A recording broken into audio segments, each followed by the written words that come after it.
نبی علیہ الصلوۃ والسلام نے سیدنا علی رضی اللہ تعالیٰ عنہ کو معیار مقرر کر دیا اور فرمایا من آذا علیا فقد آذانی، جس نے علی کو تکلیف دی اس نے مجھے تکلیف دی۔ اتنی محبت نبی علیہ الصلوۃ والسلام کی حضرت علی کے ساتھ۔ ایک موقع پہ نبی علیہ الصلوۃ والسلام حضرت علی کو یمن کی طرف قاضی بنا کے بھیج رہے تھے،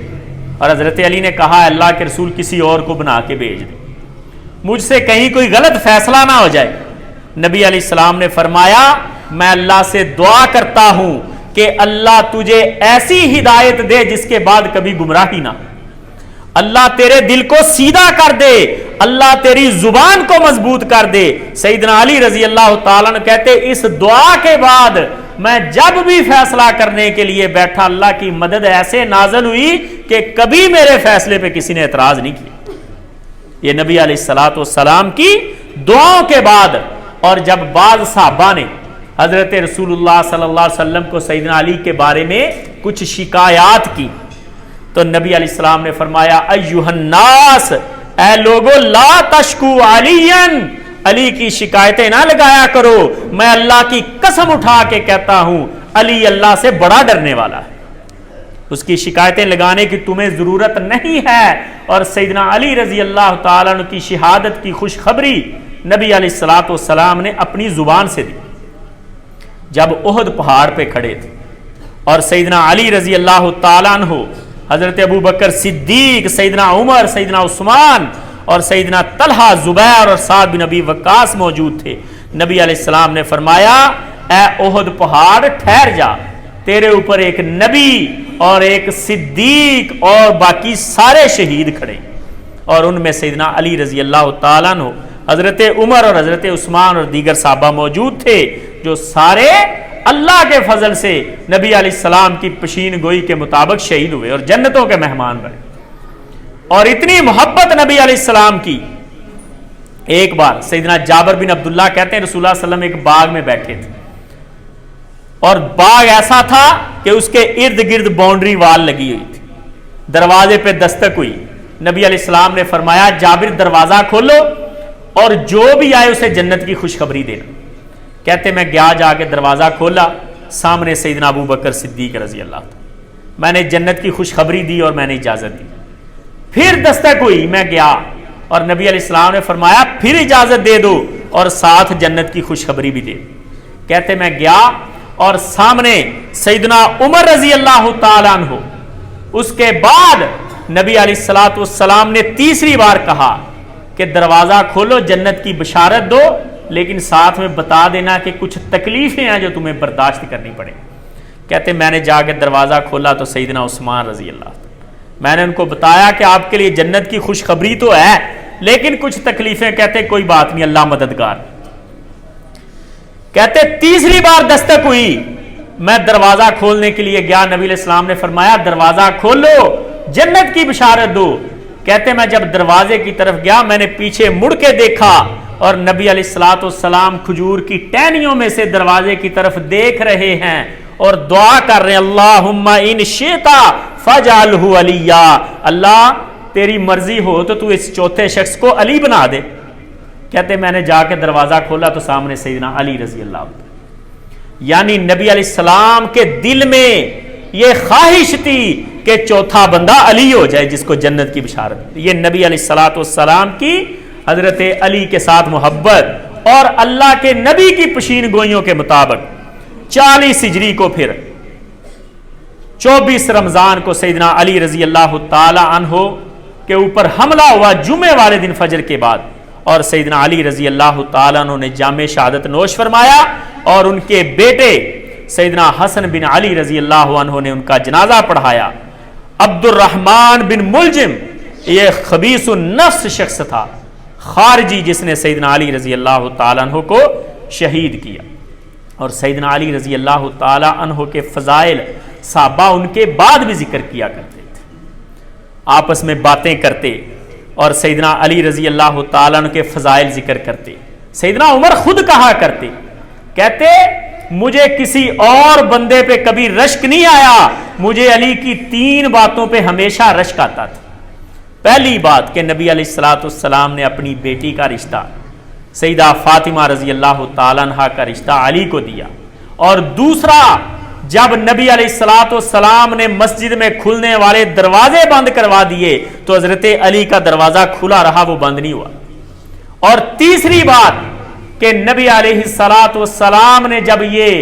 خیبر والے دن اعلان کیا تھا کہ صبح جھنڈا اس کو ملے گا جو اللہ اور اللہ کے رسول کے ساتھ محبت کرتا ہے، تو میرے دل میں تب بھی یہ خواہش تھی کہ کاش یہ اعزاز مجھے ملے۔ اور سیدنا علی رضی اللہ تعالیٰ خود فرماتے کہتے ہیں اللہ کے فضل سے مجھے اللہ سے یہ امید ہے کہ میں، عثمان، طلحہ اور زبیر، ہم چار وہ دوست ہیں جن کے بارے میں اللہ رب العزت نے فرمایا ہے وَنَزَعْنَا مَا فِي صُدُورِهِم مِّن غِلٍّ إِخْوَانًا عَلَى سُرُرٍ مُتَقَابِلِينَ، کہ یہ جنتوں میں بالا خانوں میں ٹیک لگا کے بیٹھے ہوئے ہوں گے اور دوست آپس میں گپ شپ کر رہے ہوں گے اور ان کے دل بڑے پاک صاف ہوں گے۔ کہتے ہیں میں امید کرتا ہوں کہ یہ میں اور میرے دوست ہیں اللہ کے فضل سے، سیدنا عثمان، سیدنا طلحہ اور سیدنا زبیر۔ اور اسی طرح سیدنا علی رضی اللہ تعالی نے ایک موقع پہ قسم اٹھا کے کہا، کہتے ہیں والذی فلق الحب وبرأ النسم انہ لعہد النبی صلی اللہ علیہ وسلم الیہ، کہتے ہیں میں اللہ کی قسم اٹھا کے کہتا ہوں نبی علیہ السلام نے میرے ساتھ وعدہ کیا اور وعدہ کر کے مجھے فرمایا اے علی تجھے یہ اعزاز حاصل ہے کہ تیرے ساتھ محبت صرف اور صرف مومن ہی کریں گے، انہ لا یحبنی الا مؤمن ولا یبغضنی الا منافق، کہ میرے ساتھ محبت صرف مومن کریں گے اور میرے ساتھ بغض صرف اور صرف منافق رکھیں گے۔ یعنی حضرت علی رضی اللہ تعالیٰ عنہ کی محبت کو معیار بنا دیا ایمان کا، اور ان کے بغض کو معیار بنا دیا نفاق کا، کہ جو بندہ بھی حضرت علی رضی اللہ تعالیٰ عنہ کے ساتھ محبت کرتا ہے اس کے اندر ایمان موجود ہے، وہ مومن ہے، اور جو حضرت علی کے ساتھ بغض رکھتا ہے وہ بندہ منافق ہے۔ اور سیدنا عمر رضی اللہ تعالیٰ حضرت علی کے بارے میں کہتے توفی رسول اللہ صلی اللہ علیہ وسلم، جب نبی علیہ الصلوۃ والسلام دنیا سے گئے میں گواہی دیتا ہوں کہ اللہ کے نبی حضرت عثمان اور حضرت علی، حضرت زبیر، حضرت طلحہ، سعد اور عبد الرحمن بن عوف کے اوپر راضی گئے تھے۔ اسی لیے میں ان 6 لوگوں کو اپنا نائب مقرر کر کے جا رہا ہوں کہ ان 6 میں سے چن لینا، جو بھی ہوگا وہ حق ہوگا، کیونکہ اللہ کے نبی جب دنیا سے گئے تھے ان سب سے راضی گئے تھے۔ اور عبداللہ ابن عمر رضی اللہ تعالی عنہما کے پاس ایک بندہ آیا اور آ کے حضرت عثمان کے بارے میں پوچھنے لگا کہ عثمان کے بارے میں آپ کی کیا رائے؟ عبداللہ ابن عمر رضی اللہ عنہما نے حضرت عثمان کی صفات بیان کرنا شروع کی، اس بندے کے چہرے کا رنگ متغیر ہو گیا۔ حضرت عبداللہ ابن عمر کہتے ہیں شاید کہ تجھے عثمان کی تعریف راس نہیں آ رہی، کہتا مجھے نہیں راس آ رہی۔ سیدنا عبداللہ ابن عمر کہتے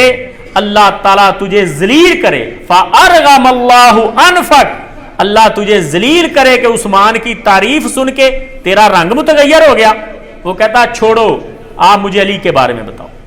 حضرت عبداللہ ابن عمر نے حضرت علی کی تعریفات بیان کرنا شروع کی اور اس کا چہرہ پھر متغیر ہونے لگا۔ عبداللہ ابن عمر کہتے شاید کہ تجھے علی کی تعریفات راس نہیں آ رہی، کہتا مجھے اتنی تعریفات واقعتاً نہیں راس۔ تو سیدنا عبداللہ ابن عمر کہتے فَأَرْغَمَ اللَّهُ أَنفَكَ، اللہ تجھے ذلیل و رسوا کرے، فَجْهَدْ عَلَيَّ جَهْدَكَ، جا دفع ہو جا یہاں سے، میں ایسے ہی علی کی تعریفیں بیان کروں گا، تو جو بگاڑ سکتا ہے بگاڑ لے جا۔ اور جب علی رضی اللہ تعالیٰ عنہ کی تعریفات بیان کریں کسی کی پرواہ نہ کریں کہ کسی کو اچھا لگتا ہے یا برا لگتا ہے، کیونکہ سیدنا علی رضی اللہ تعالی عنہ کے ساتھ محبت یہ ایمان کی علامت ہے، اور اپنے ایمان کو بچائیں۔ اور سیدنا علی رضی اللہ تعالیٰ عنہ کے ساتھ بغض یہ نفاق کی علامت ہے۔ اور عبداللہ ابن مسعود رضی اللہ تعالیٰ عنہ کہتے کننا نتحدث، ہم آپس میں یہ باتیں کیا کرتے تھے کہ ان افضل اہل المدینہ، کہ مدینہ والوں میں سے سب سے افضل علی بن ابی طالب رضی اللہ تعالی، اور سیدنا امیر معاویہ رضی اللہ تعالیٰ عنہ حضرت علی کے بارے میں بیان کرتے ہیں، کہتے ہیں واللہ انی لأعلم ان علی افضل منی، میں اللہ کو حاضر ناظر جان کے یہ بات کہتا ہوں کہ مجھے پتا ہے کہ علی مجھ سے افضل بھی ہے اور خلافت کا حقدار بھی مجھ سے زیادہ ہے۔ اور سیدنا حسن رضی اللہ تعالیٰ عنہ اپنے والد کے بارے میں کہتے ہیں کہ اراہم السبیرہ، میرا والد اتنا نایاب بندہ تھا، اللہ کا اتنا فضل تھا میرے والد پر کہ ہمیشہ مسلمانوں کو سیدھی راہ دکھائی، ہمیشہ دین کو جب بھی ٹیڑھا ہوتے دیکھا دین کو سیدھا کیا۔ اور میرے والد کے اتنے فضائل ہیں، حضرت حسن کہتے ہیں میرے والد کے اتنے فضائل ہیں کہ اگر ان میں سے ایک فضیلت پورے لوگوں کے درمیان تقسیم کر دی جائے تو وہ سب کو کافی ہو جائے، اتنے فضائل ہیں حضرت علی رضی اللہ تعالی عنہ کے۔ تو اللہ کے بندو، سیدنا علی رضی اللہ تعالی عنہ کے ساتھ محبت کے مسئلے میں اہل سنت والجماعت، اہل حدیث اللہ کے فضل سے بڑے واضح اور بڑے کلیئر ہیں کہ ہم سیدنا علی رضی اللہ تعالیٰ عنہ کے ساتھ محبت کرتے ہیں اور کسی قسم کا کمپرومائز نہیں کرتے محبت کے اندر، نہ ہم غلو کرتے ہیں اور نہ محبت میں کوئی نقص کرتے ہیں۔ اور اللہ سے دعا کیا کرو کہ اللہ ان لوگوں کی محبت ہمارے دلوں میں ڈال دے، کیونکہ یہ ایمان کی علامت ہیں، یہ محبت اللہ نے آپ سے مانگی ہے، اللہ کو چاہیے آپ کے دلوں میں یہ محبت، اپنے دلوں کو ان شخصیات کی محبت سے بھر لیں اور ان کی زندگیوں کو اپنے سامنے رکھ کے ان پر چلنے کی کوشش کریں۔ اللہ رب العزت سے دعا ہے اللہ تعالیٰ ان کے اسوے پہ چلنے کی توفیق عطا فرمائے اور اللہ رب العزت ہماری آخرت، ہمارا انجام ان لوگوں کے ساتھ کرے۔